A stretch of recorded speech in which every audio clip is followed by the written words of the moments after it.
možen poimenski razporeditev, kjer stranke podpirajo v tem vašem primeru krščansko cerkev, kjer je pa ne v Sloveniji seveda. Glede, zdaj mi nismo toliko analizirali stvari, ampak vidi se, zdaj, če v programu, v volilnem programu piše, da podpira tista stranka krščanske vrednote, potem že podpira cerkev, verjetno. Če ima v imenu naziv krščanska stranka, pač domnevamo, da podpira cerkev. Ampak da bi zdaj mi čisto res konkretno vsak volilni program analizirali, to nismo. Jaz bi tako rekel, da vse tiste, kjer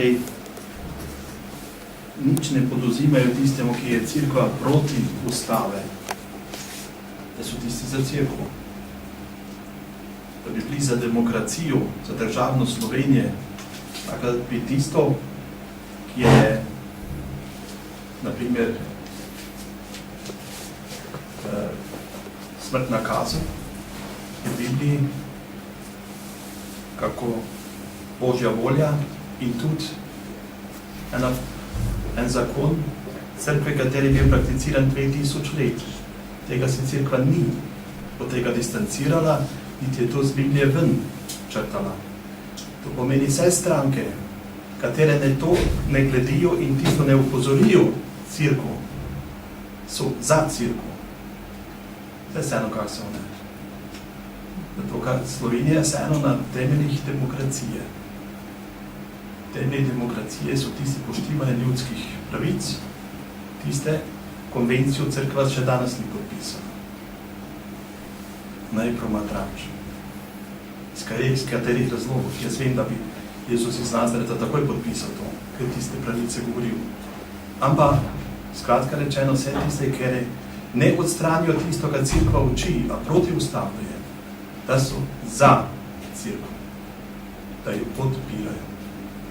Da bomo videli, kaj bo tista nova vlada, ker bo prišla, a bo se lotila tistega, kar po ustavi ne odgovarja slovensko demokraciji.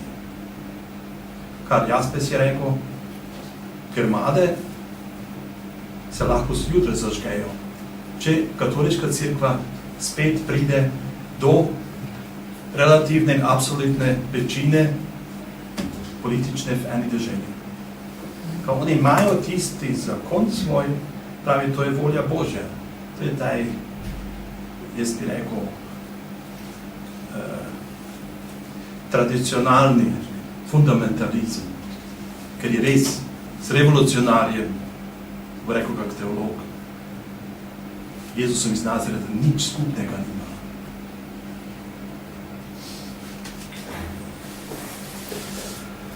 Kaj pa s protestantsko vero, kaj pa z pravoslavno vero, ki isto temeljita na isti knjigi? To je nezakoniti otrok katoliške cerkve. Luther ne bi antisemitizm. Da se prebere, govorijo, da človek nima svoje slobodne volje. Je sploh čudno, da Nemci, kak takšni, tudi v Nemčiji živim, da ga držijo še res za človeka, ker je za zgodovino Nemčke nekaj doprinesel. Ampak na temelji Lutherove antisemitizma je tudi posneje tudi fašizem nastal, katerega so tudi cerkve podpirale, ni samo v Nemčiji. To so dokumenti, ker imamo, ker so tudi na Hrvaški, ako vzamemo Ustaše. Je to bilo na toj liniji antisemitizma. In tam dolgo, dok vlade in stranke tistega ne uvidijo in tisto ne tak daleč cerkev ne pripere, da reče, ali se tega odreči, se tega distancirati, brisati ven, takrat morate sodelovati, ali pa reči, ja, vi nimate mesta za svoje delovanje v naši državi demokracije. Ta model Vatikanske cerkve je en absolutistički, diktatorski človek. In tisti nima kaj iskati, po mojem, v eni demokratski državi. Je bil Jezus Kristus svoj prvi revolucionar? Prvi jih ne bi rekel, ampak je bil eden od najbolj, bi človek rekel, tisti utemeljitelj res demokracije, o kateri tudi Tolstoj govori, veliki ljudje. da je bil tisti, ker je res za tisto bil prepričan in je tudi za tisto umrl.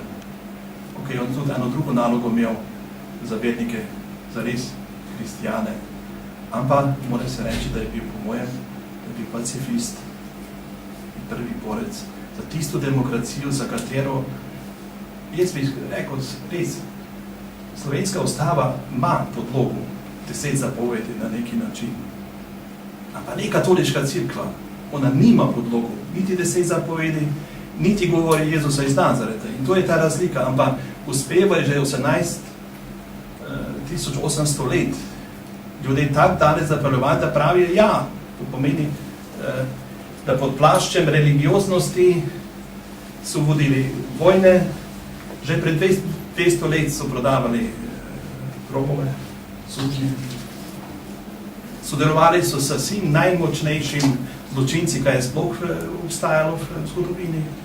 Najnovejše, kak je bil Hitler, pa Pavelić, pa vsi ti drugi, pa Pinochet, pa Argentina, pa Ruanda. In mislim, da je to en psihološki moment, da jim tudi še vedno verjamejo, da oni pridigajo in da zastopajo Jezusa iz Nazareta. Jaz in tega ne priznam, da oni zastopajo Jezusa iz Nazareta. Po mojem je suprotno. Če bi, onda bi res priznavali tudi slovensko ustavo in vse tisto brisali s Biblije ven, kar ni v ustavi. In se prilagodili in služili narodu kak tak ljudstvo. Pa to slišnic govorite. Ali lahko domnevamo, kolikor vlada ne podpre vaših predlogov, pravzaprav potem takem vlada krši samo ustavo in sicer načelo delitve oziroma ločenosti oblasti, oziroma ločenosti med cerkvijo in državo? Sigurno. Seveda. Naša središče, tako ste rekli. Okay. Kaj pa židovska oziroma judovska cerkev, vera cerkev? V kot smislu? Ja, rekli ste za pravoslavnost, pa za protestantsko, ne? Kaj pa, recimo, v čem, tudi tam so kakšne kršitve? Ja, ok, naša je naloga zdaj samo, kar se Slovenije tiče. Sloveniji ne poznam toliko, da bi judovska vera kak takšna na taj način utecala ali bila na politiko Slovenije. Teološki o tem se moramo pogovarjati, ok, to je zdaj. Ampak politično država in posamezni niso žrtve judovske vere. So pa katoličke, pa tudi, ja. V Sloveniji, ja. V Sloveniji, ja, to je... Na ključe, da je to glih zdaj pred volitvam takšen apel? Ja, vprašanje je, da... Če je vaš apel danes naključno zdaj pred volitvami, ali to slučajno pred volitvami, ali to, bom rekel, namerno? Katoliška cerkva. Ne, tale tiskovna konferenca. Če je namerno pred volitvami, ali je to zelo slučajno? Ja, sigurno, da je slučaja, ni. To je zdaj aktualno in naša naloga kak društvo je na tisto upozoriti. Pozorili ste. Ja, čist logično. Ampak da informacije ljudje dobijo in vsaki se mora odločati sam demokratično.